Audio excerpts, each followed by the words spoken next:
சென்னையில் முதலமைச்சர் வீட்டை முற்றுகையிட முயன்றதாக 100க்கும் மேற்பட்டோர் கைது செய்யப்பட்டுள்ளனர். விவரங்களை தருகிறார் செய்தியாளர் கதிரவன். வணக்கம், விவரங்களை சொல்லலாம். சென்னை தேனாம்பேட்டை காவல் நிலைய எல்லைக்குட்பட்ட பகுதியில முதலமைச்சர் வீட்டை முற்றுகையிட முயன்ற 100க்கும் மேற்பட்டோர் கைது செய்யப்பட்டிருக்கிறார்கள்.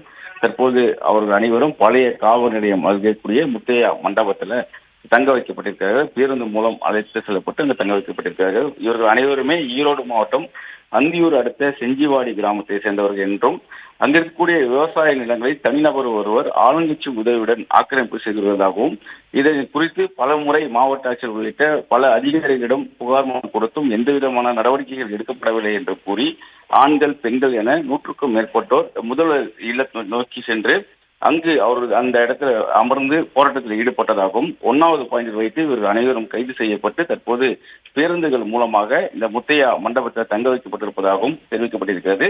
அனைவருக்குமே விவசாய நிலங்களில் எந்த விதமான விவசாய பணிகளை செய்ய முடியவில்லை என்றும் வேற எந்த விதமான தொழில்களை அங்கு செய்ய முடியாமல் இந்த தனிநபர் ஆளுங்கட்சி உதவியுடன் ஆக்கிரமிப்பு செய்திருப்பதாக கூறியும் அது குறித்து மனு அளிக்க முதல்வர் வீட்டை நோக்கி சென்ற போதுதான் இவர்கள் கைது செய்யப்பட்டிருப்பதாகவும் தொடர் விசாரணைகள் நடைபெற்று வருவதாகவும் தெரிவிக்கப்பட்டிருக்கிறது. உயர் அதிகாரிகளும் இவர்கள் புகார் மனு கொடுத்து அவர்களிடம் கேட்டு பெறப்பட்டு அதன் மீது நடவடிக்கை எடுக்கும் வகையில் விசாரணைகளை மேற்கொண்டு வருவதாகவும் தெரிவிக்கப்பட்டிருக்கிறது. கைது செய்யப்பட்ட ஆண்கள் மற்றும் பெண்கள் அனைவருமே இந்த முத்தையா மண்டபத்தில் தங்க வைக்கப்பட்டிருக்கிறார்கள்.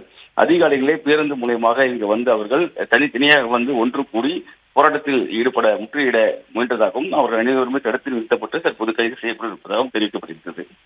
பிளே ஸ்டோர் மற்றும் ஆப் ஸ்டோரில் இருந்து பாலிமர் செயலியை QR கோடு மூலம் பதிவிறக்கம் செய்யுங்கள். செய்திகளை உடனுக்குடன் பெறுங்கள்.